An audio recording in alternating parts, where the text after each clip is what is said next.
Today we'll be working on how to hold our saxophone correctly to make our best sound, what we should look like when we're playing, so our posture, how to make a good bass sound on the saxophone using correct embouchure, playing the first 5 notes of the G scale, and then reading some rhythms on our instrument. So first, make sure you are sitting with your feet flat on the ground, your back is straight, your shoulders are down. When they're scrunched up like this, we hurt ourselves, so relax.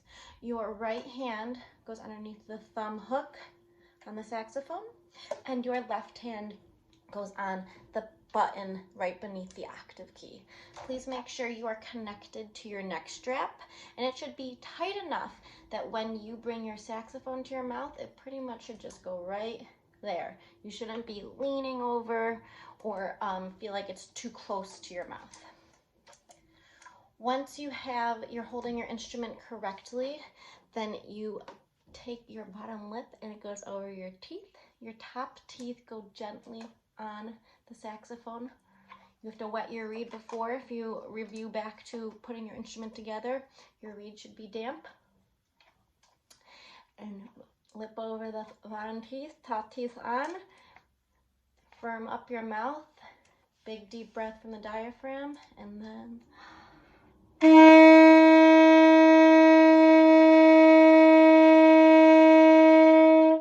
give that nice, full, and supported sound. The first 5 notes of the G scale are G, A, B, C, and D. We're going to look at G first, which is just like G on the recorder, and it's going to be your thumb on that black button, or that button underneath your octave key, and pressing down the first key. The second key, you skip that small little one, and the third key with your left hand. So we have 1, 2, 3. This is what the fingering chart looks like, and this is what the note G looks like, second line on the treble clef. It sounds like this. That's G. That's the first note of our G scale. If you lift up your ring finger, so now you just have fingers 1 and 2, you have A.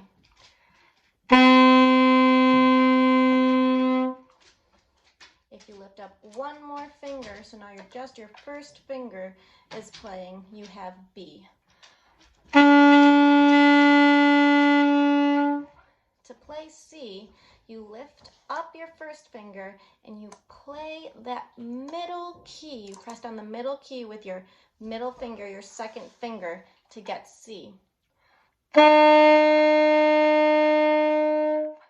finally for D, we have to press that octave key in the back, so your thumb, while still on the button, presses the octave key, and you play 1, 2, 3 like G, and then down on the right hand, 1, 2, 3.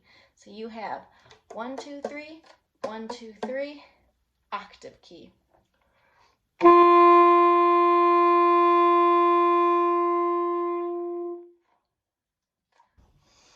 On the screen, you're going to see 4 rhythms pop up.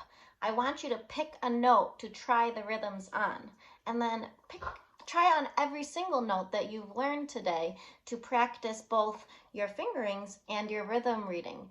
Remember to keep your notes steady and how many beats a quarter note gets, an eighth note gets, half notes, and whole notes. Remember to use those musical skills you learn in music class and band. You can pause the screen to stay on these rhythms for as long as you need to, and happy playing.